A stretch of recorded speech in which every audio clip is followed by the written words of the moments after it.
this morning. Seems like that old law, the hurrier I go, the behinder I get, came into play this morning.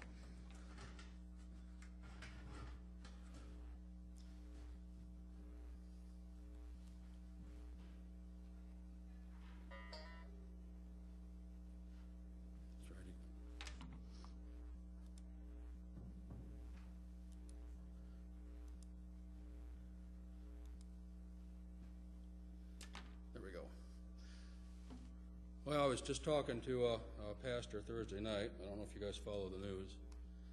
And one of the things we're going to look at today, we're looking at that period of time between the closing of the Old Testament and the beginning of the New, and how the Lord used that period of time, even though during that period of time God was silent with regard to the prophets as he spoke to Israel.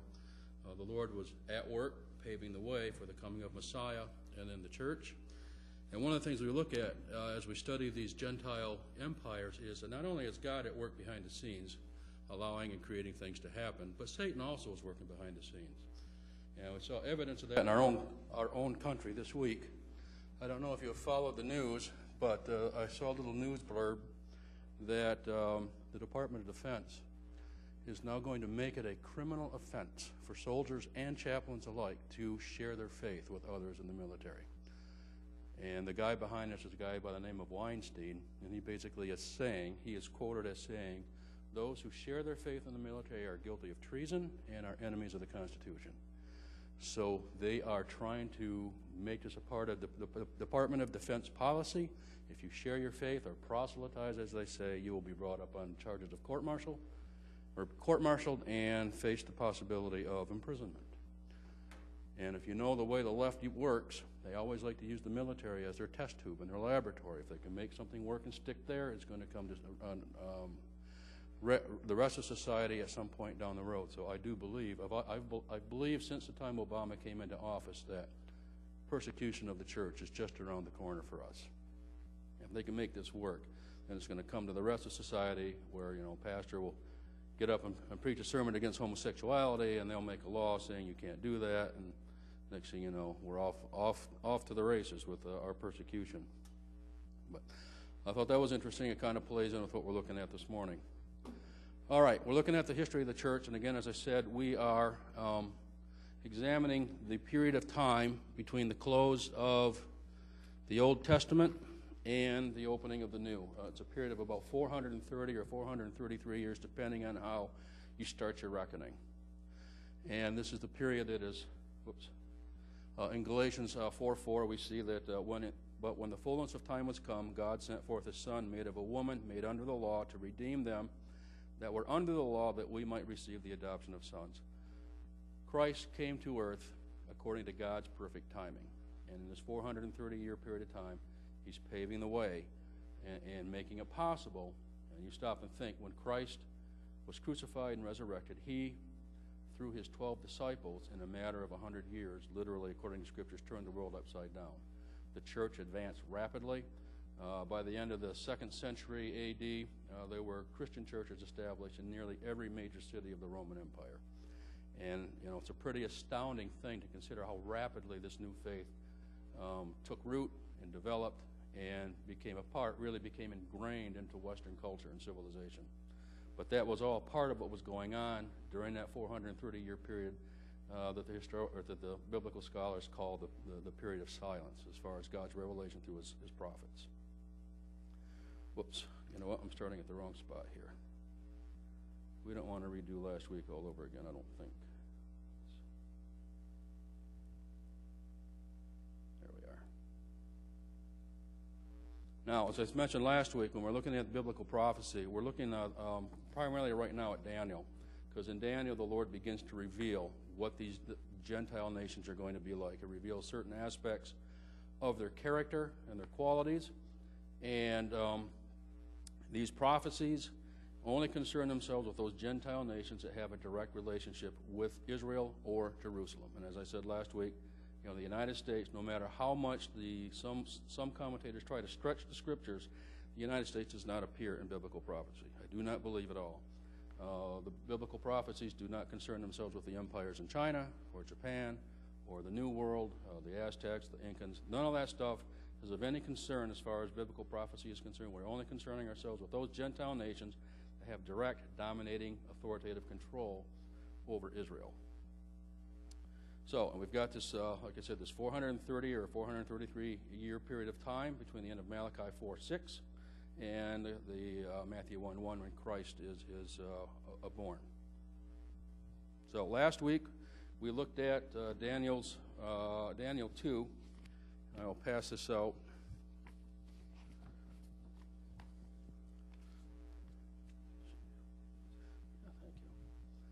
We are looking at Nebuchadnezzar's image that he had during his dream, and we showed how each of these metals, the gold represented the head, the silver, the gold was the head, the breast and arms were the silver, the loins and thighs bronze, the legs of iron, and then the feet iron and clay. And the gold represented Nebuchadnezzar and the Babylonian Empire. The silver, the breast and arms represented the Medo-Persian Empire. The belly and thighs represented the Macedonian / Alexandrian and / Grecian Empire. The legs represented first the Roman Empire, then the Roman Empire as it split into two, with the Rome to the west, Byzantine to the east.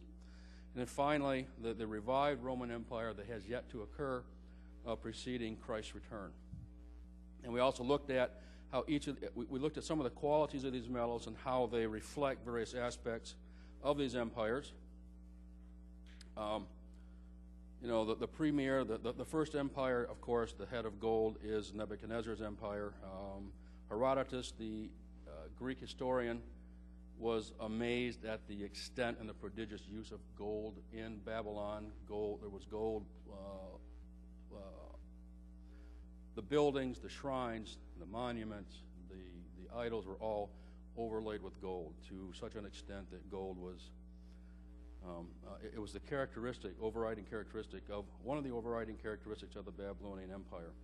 The Medo-Persians, represented by the chest and the arms. The Medo-Persian Empire actually was two empires melded together, the Medes and the Persians.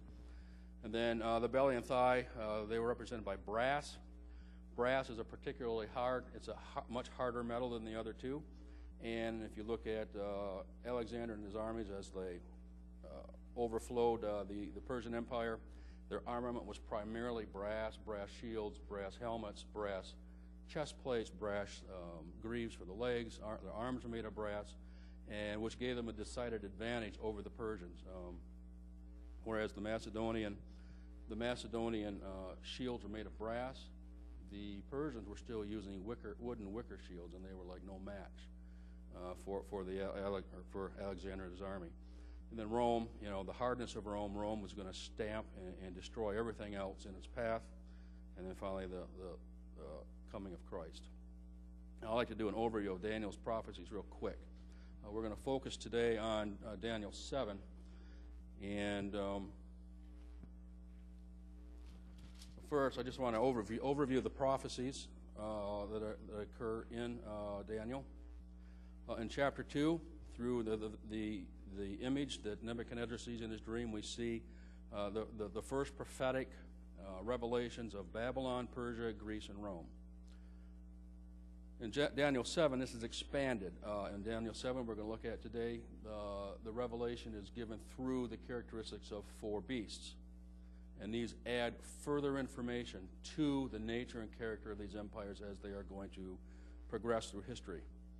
You go to chapter 8, and it talks primarily of Persia and Greece. Greece's domination and destruction of the Persian Empire. Chapter 9, we look at Israel, the 70 weeks of years, the restoration of the remnant, and the coming of Messiah. Chapter 11 goes back again to Persia and Greece, but it adds further information in that not only is Greece going to destroy and overthrow the Persian Empire, the Greek Empire itself is going to split into four.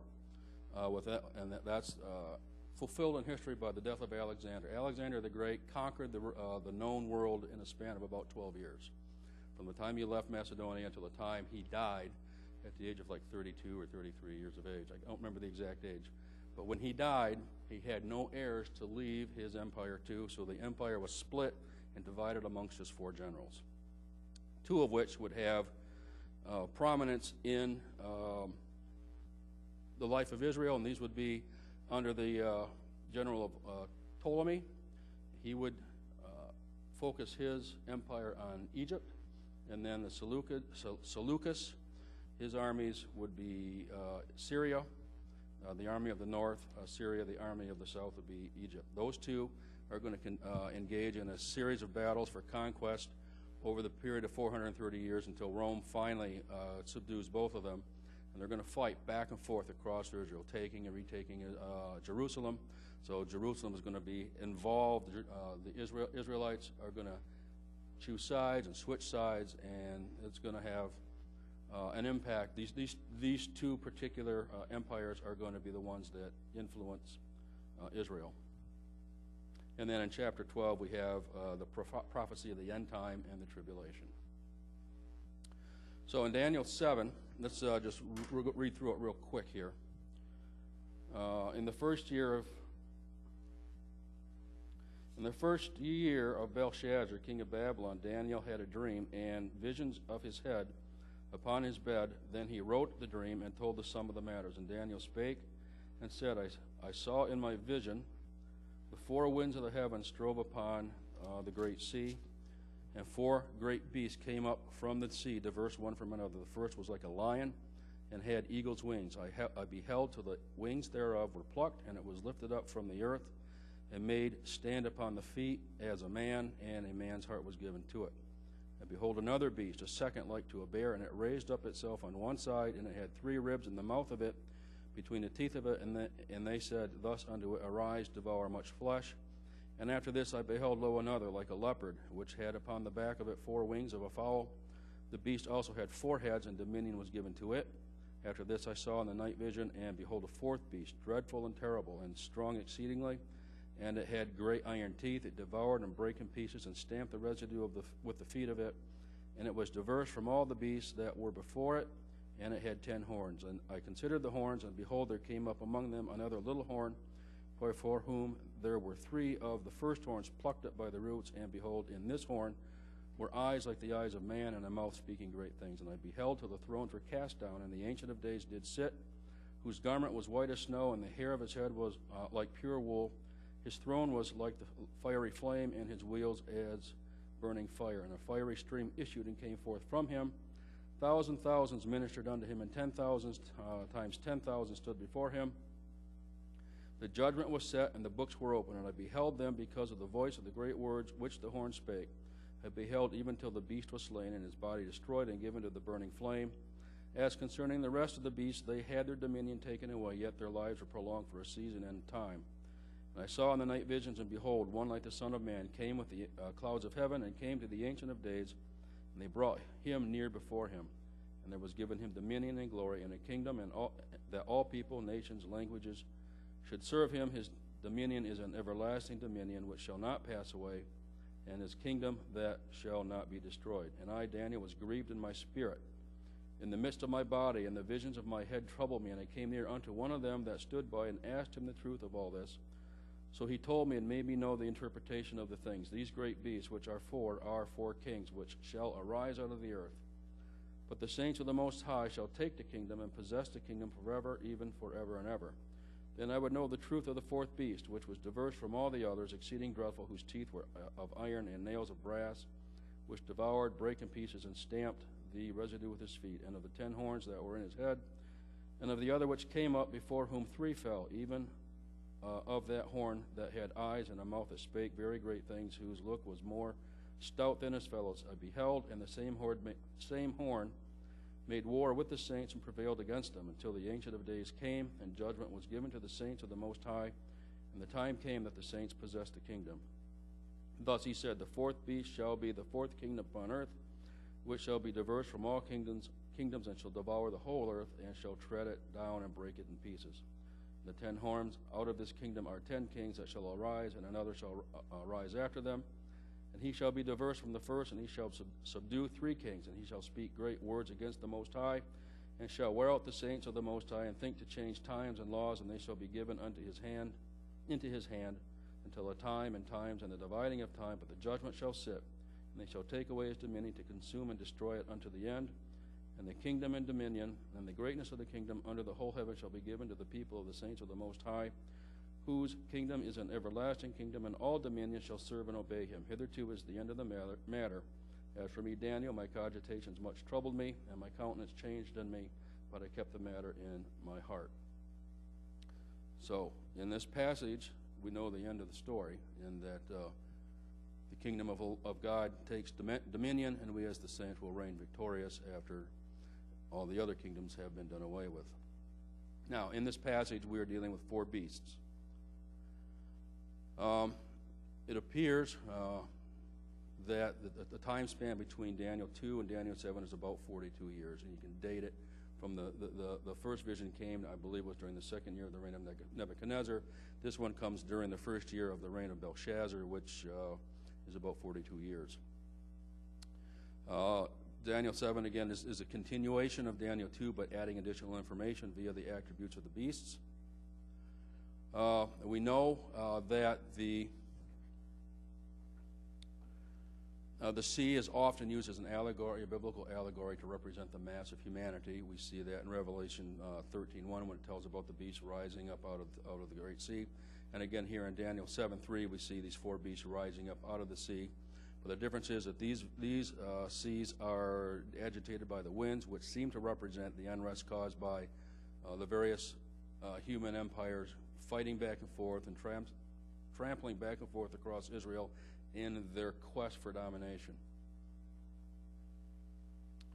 And then we see that these four beasts all arise out of the sea in succession, one to another. There's little or no time gap between the fall of one and the rise of another, and usually the fall of one is caused by the conquest of the one that follows it. And then each of these four beasts, as I show in the handout, corresponds to Nebuchadnezzar's image of Daniel 2. So we see the winged lion represents Babylon. The bear with the three ribs represents Persia. The leopard with the four wings and the four heads represents the Grecian Empire under Alexander the Great. And then the beast, Rome. Now, I saw many different illustrations of what this beast looks like. Nobody knows, so one man's guess is as good as another. So this one here I thought looked to be the most ferocious, so I thought we'd use him. So the first beast represents Babylon. That is clear from the passage. And let's look at the various aspects of this. I want to look at the lion. There are certain things we can learn from the character and qualities of a lion that are manifested in the Babylonian Empire. First, the lion is used as a symbol throughout Scripture to represent various aspects. The first, of course, is that the lion represents strength or conquering strength. In Numbers 23:24, behold, the people shall rise up as a great lion and lift itself up as a young lion. He shall not lie down until he eat of the prey and drink the blood of the slain. Judges 14:18, and the men of the city said unto him the seventh day before the sun went down, what is sweeter than honey, and what is stronger than a lion? In Proverbs 30:30, a lion which is strongest among beasts and turneth not away for any. So the lion represents strength, courage, and we see that this is a characteristic that is part of the Babylonian Empire. There's great strength and courage, and he does not turn away from any, and he absolutely subdues all other kingdoms under his authority. The lion also represents absolute authority. Proverbs 22, the fear of the king is as the roaring of a lion, whoso provoketh him to anger sinneth against his own soul. Courage, the wicked flee when no man pursueth, but the righteous are bold as lion. Now, in my experience as a loss prevention investigator, I found this to be a lot of fun. When the wicked flee when no man pursues. We always had a policy that you could only stop somebody and arrest them if you actually saw the concealment, then you had to have unbroken surveillance of the person from the time of concealment until the time they left the store. Now, there were occasions when you knew somebody had concealed some merchandise, but the surveillance period was broken for one reason or another. So then we would play head games with them to try to get them to dump the merchandise so they wouldn't walk out of the store with it. It was always funny to see people's reactions when they thought they were being followed, but they weren't quite sure. You know, and this fleeing when no man, I've seen people run out the door and just take off running. nobody's approached them or anything, but their guilty conscience works on them, and they just, they take off running. And it's always kind of fun to play games with their head. The lion also has a ravenous appetite. Hosea 13:8. I will meet them as a bear that is bereaved of her whelps, and will rend the caul of their heart, and there will I devour them like a lion. The wild beast shall tear them. The lion is also used as a symbol of Satan, Satan's power and Satan's characteristics. Daniel 10:13. But the prince of the kingdom of Persia withstood me 21 days, but lo, Michael of the chief princes came to help me, and I remained there with the kings of Persia. As you recall from Daniel, Daniel was praying for the nation of Israel, and the Lord sent this angel to minister and to give revelation to Daniel, and he says that he was withstood by the prince of the kingdom of Persia.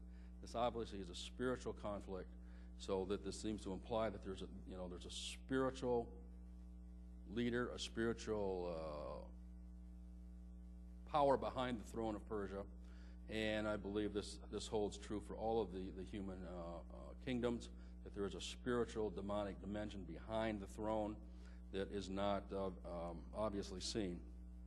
2 Timothy 4:17, notwithstanding the Lord stood with me and strengthened me, that by me the preaching might be fully known, and that all the Gentiles might hear, and I was delivered out of the mouth of the lion.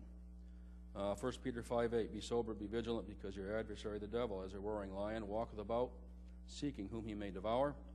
And then Revelation 13:2, and the beast which I saw was like unto a leopard, and his feet as the feet of a bear, and his mouth as the mouth of a lion, and the dragon gave him his power and his seat and great authority. So that it's in the power of Satan that the final man of sin, the Antichrist, is going to rule.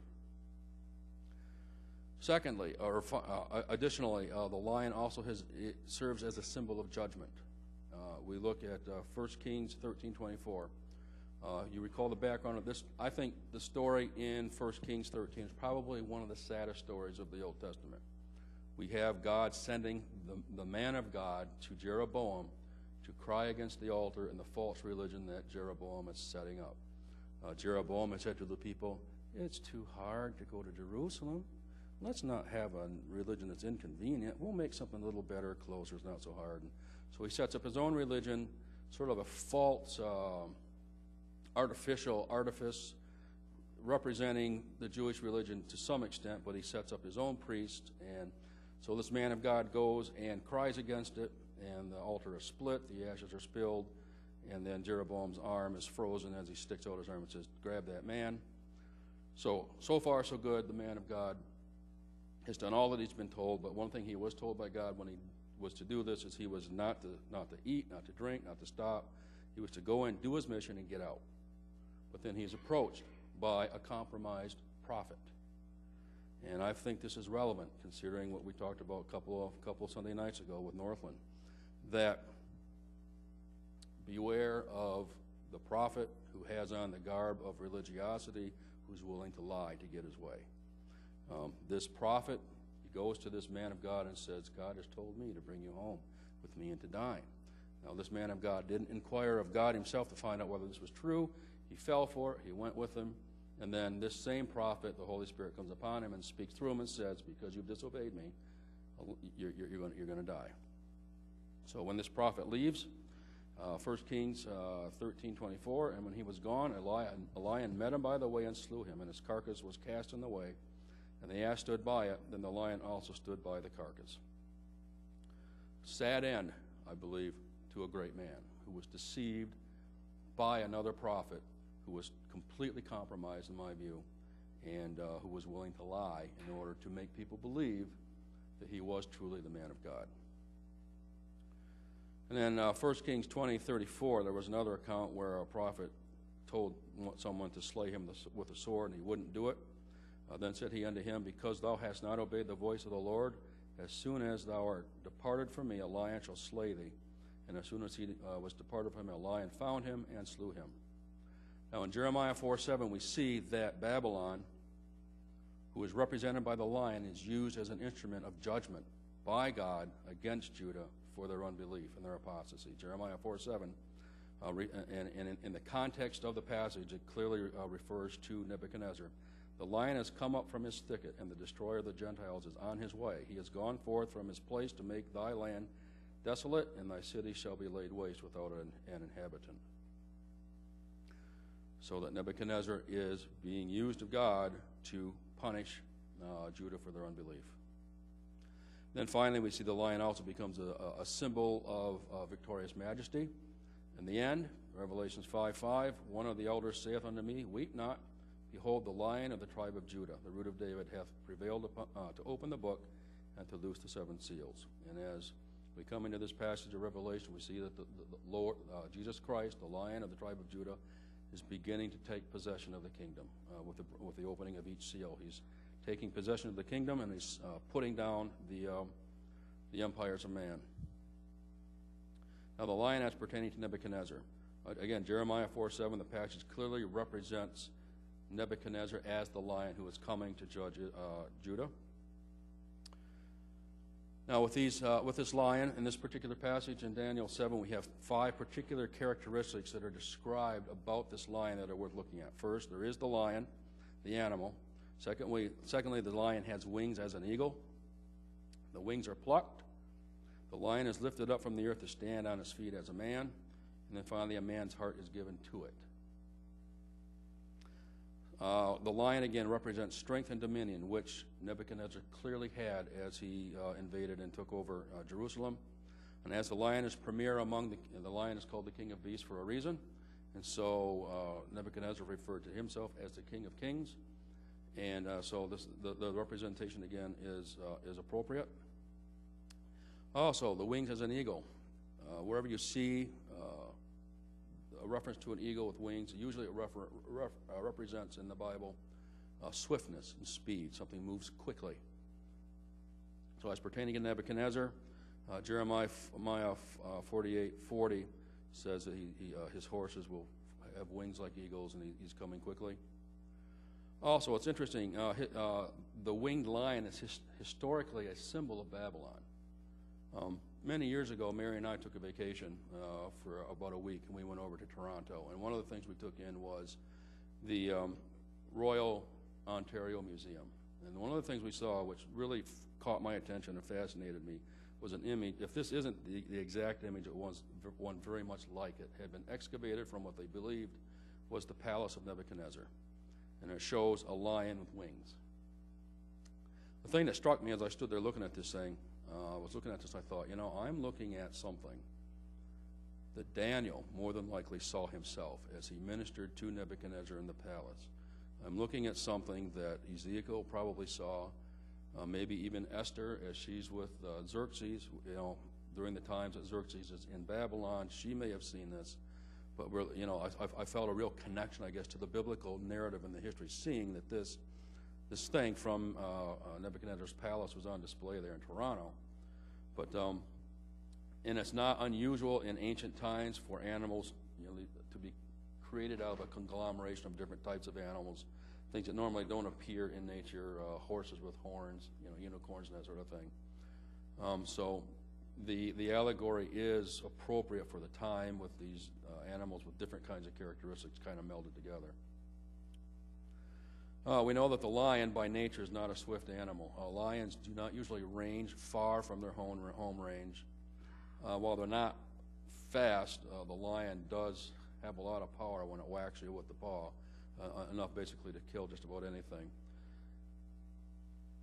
So the wings added to the lion adds a dimension to the lion's character that's not normally found in nature, and that is speed or swiftness.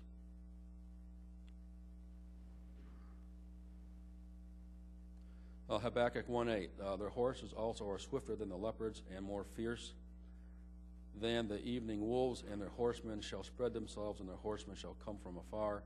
They shall fly as the eagle hasteneth to eat. And I believe that the wings represent the rapid conquest of the Assyrian Empire by the Babylonians. Now, depending on who you look at, some give the Assyrian Empire a lifespan of about 226 years, others about 400 years. But Nebuchadnezzar conquered Babylon in stages in about 18 years. It did not take very long to have total conquest. Deuteronomy 28, 49, and 50, the Lord gives warning to Judah, to Israel, as to what will happen if you do not follow my laws and my statutes and my judgments. And he says, the Lord shall bring a nation against thee from afar, from the end of the earth, as swift as the eagle flieth, a nation whose tongue thou shalt not understand, a nation of fierce countenance, which shall not regard the person of the old, nor show favor to the young. And we see with Nebuchadnezzar coming in to take Judah away, the fulfillment of this warning against Judah for its unfaithfulness. Nebuchadnezzar overthrew the Assyrian Empire approximately, well, actually, Nebuchadnezzar's father was Nabopolassar, and he rebelled against Assyrian rule and asserted himself as king of Babylon in 627 BC. By 612 BC, Nineveh had been destroyed. Even though the city of Nineveh, the capital of the Assyrian Empire, had been destroyed, the Assyrian Empire was not yet destroyed. Those who survived moved to the city of Haran and set up a new government. 4 years later, that government was destroyed, and the Assyrian Empire itself was completely destroyed.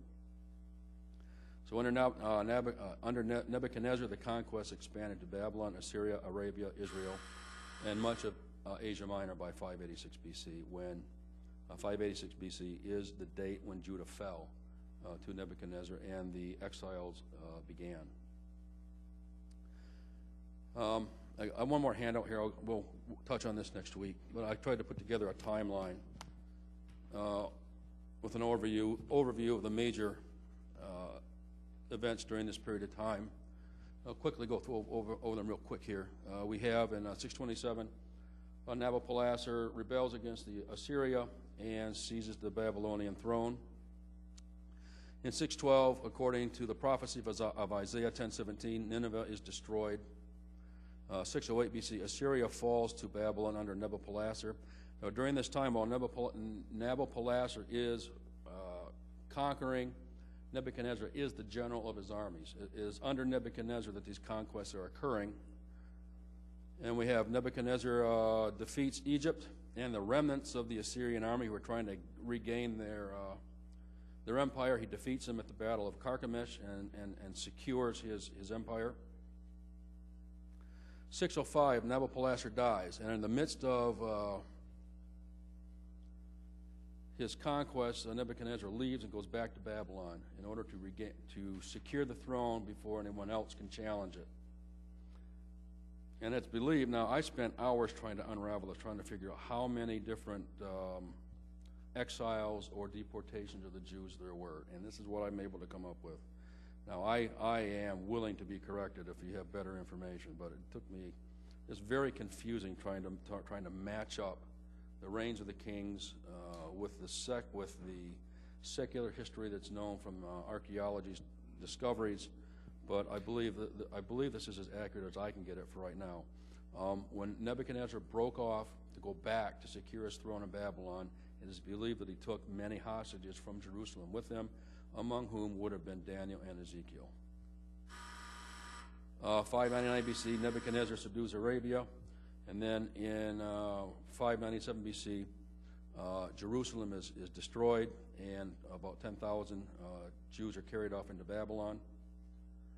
A second Babylonian captivity, 586 BC, and a fourth exile following the assassination of Gedaliah. He was set up as a governor to rule Judea on Nebuchadnezzar's behalf, but they assassinated him. So this was a fourth exile, which was mostly voluntary. Fearing the reprisals of Nebuchadnezzar, they fled to Egypt, a large number of them. And finally, Nabonidus becomes king, 536 BC. He is the father of Belshazzar. Nabonidus, he doesn't like being king very much, and he decides he's going to devote himself to worshiping the moon god, whose name, ironically, is Sin.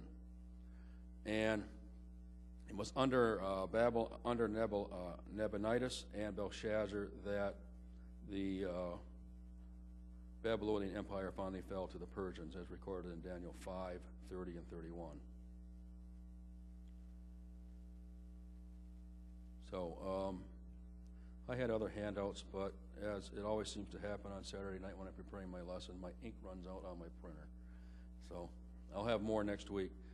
But this is just a beginning. It's kind of, I have found as I'm trying to, the prophets, Isaiah, Jeremiah, Ezekiel, Daniel, the minor prophets, they can be a challenge to try to unravel and put them in a historical context with 1st and 2nd Kings, 1st and 2nd Chronicles.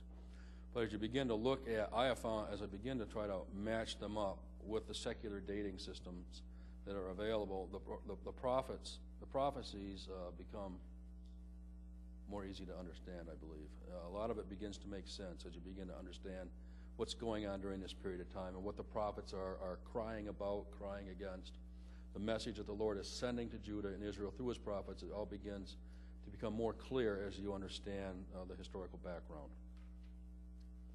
And then next week we'll look at some more characteristics of this particular lion. The wings plucked, standing up as a man, given the heart of a man, and how those seem to refer to Nebuchadnezzar specifically and the Babylonian Empire in general. Any questions or comments thus far?